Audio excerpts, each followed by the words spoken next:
Kali ni kat sini mau pancur ni umpan ikan keli tepung. First saya guna telur itik 3 biji, lebih kurang 150 gram macam ni. Saya guna perisa soya kambing 50 ml sebab ni ikan keli suka. Minyak masak saya guna 150 ml.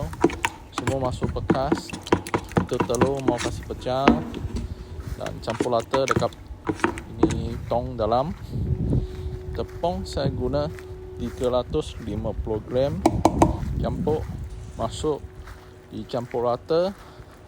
Okay. Lepas tu tangan kita masuk lah. Bila suatu jari dia tak dekat tangan. Okay. Kita masuk dekat kecil, nanti senang pakai. Okay. Kita boleh kepar satu biji atau mau buat jari didit pun boleh juga. Selamat mencuba.